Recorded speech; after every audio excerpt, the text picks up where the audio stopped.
ପିଲାମାନେ ଆଶା କରୁଛି ତୁମେ ସବୁ ଭଲରେ ଥିବ। ସବୁଦିନ ତ କେତେ ଭଲ ଭଲ କାହାଣୀ ଶୁଣୁଥିବ। ଆଜି ମୁଁ ତୁମମାନଙ୍କୁ ଏକ ମଜାଦାର ତଥା ଉପାଦେୟ କାହାଣୀ କହୁଛି, ମନ ଦେଇ ଶୁଣ। ପିଲାମାନେ, ଆମ ଦେଶ ଭାରତର ଏକ ପଡ଼ୋଶୀ ଦେଶ ହେଉଛି ଚୀନ। ସେହି ଦେଶର କଥା। ଥରେ ଦୁଇ ବନ୍ଧୁଙ୍କ ମଧ୍ୟରେ ଗୋଟିଏ କଥାକୁ ନେଇ ଯୁକ୍ତିତର୍କ ଲାଗିଲା। କଥାଟି ହେଲା, ଦୁନିଆରେ କିଏ ବେଶୀ ଦିନ ବଞ୍ଚି ରହେ। ପ୍ରଥମ ଜଣକ କହିଲା, ନ୍ୟାୟବାନ ବ୍ୟକ୍ତି ବେଶୀ ଦିନ ବଞ୍ଚେ। ଦ୍ୱିତୀୟ ଜଣକ କହିଲା, ଧାର୍ମିକ ଓ ପରୋପକାରୀ ବ୍ୟକ୍ତି ବେଶୀ ଦିନ ବଞ୍ଚେ। ବେଳକୁ ବେଳ ଯୁକ୍ତିତର୍କ ବଢ଼ିଲା। ଦୁହେଁ ନିଜ ନିଜ ଜିଦରେ ଅଟଳ ରହିଲେ। ଶେଷରେ ସ୍ଥିର କଲେ, କେହି ଜଣେ ପଣ୍ଡିତଙ୍କୁ ପଚାରିବେ। ସେତେବେଳେ ଚୀନ ଦେଶରେ ଜଣେ ମହାନ ଦାର୍ଶନିକ ଥିଲେ। ତାଙ୍କ ନାମ ଥିଲା କନଫୁସିୟସ୍।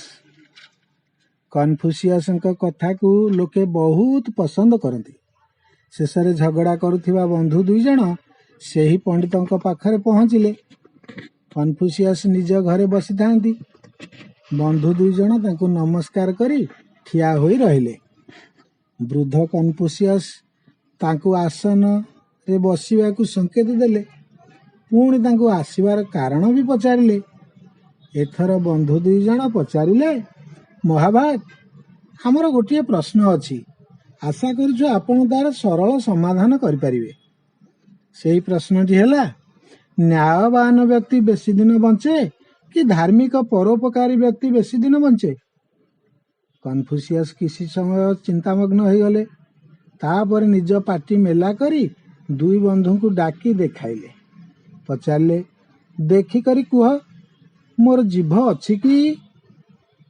ଦୁହେଁ କହିଲେ, ହଁ ତ ଅଛି। ପୁଣି ପଚାରିଲେ, ମୋର ଦାନ୍ତ ଅଛି କି? ଦୁହେଁ କହିଲେ, ଦାନ୍ତ ତ ଗୋଟେ ହେଲେ ନାହିଁ।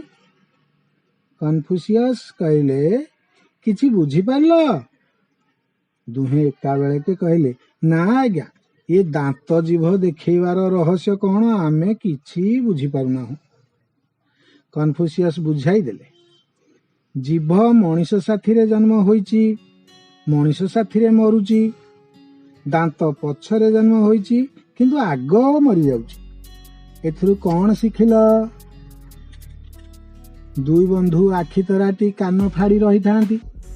ଦାର୍ଶନିକ କନଫୁସିୟସ୍ କହିଲେ, ଆରେ ଯିଏ ସରଳ, କୋମଳ, ମିଷ୍ଟଭାଷୀ, ସବୁ ପରିସ୍ଥିତିରେ ନମନୀୟ, ସେ ବେଶୀ ଦିନ ତିଷ୍ଠି ରହେ।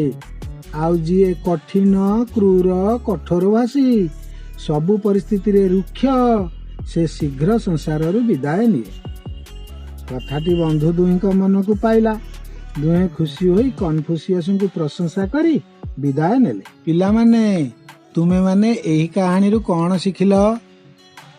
ଆମେମାନେ ସର୍ବଦା ସରଳ, କୋମଳ ହେବା, ନମ୍ର ତଥା ଭଦ୍ର ହେବା, ମିତଭାଷୀ ତଥା ମିଷ୍ଟଭାଷୀ ହେବା। ସମସ୍ତେ ଶତ୍ରୁତା ଛାଡ଼ି ମିତ୍ର ପାଲଟି ଯିବେ। କ'ଣ ବୁଝିପାରିଲ? ଆଜି ଏତିକି ଥାଉ, ରହୁଛି। ବନ୍ଧୁଗଣ, ଆମର ଏହି ଗପଟି ଆପଣମାନଙ୍କୁ କେମିତି ଲାଗିଲା ଆମକୁ କମେଣ୍ଟ କରି ଜଣାଇବେ। ଏହିଭଳି ଗପ ଦେଖିବା ପାଇଁ ଆମ ଚ୍ୟାନେଲକୁ ଲାଇକ୍ କରନ୍ତୁ ଏବଂ ସବସ୍କ୍ରାଇବ୍ କରନ୍ତୁ।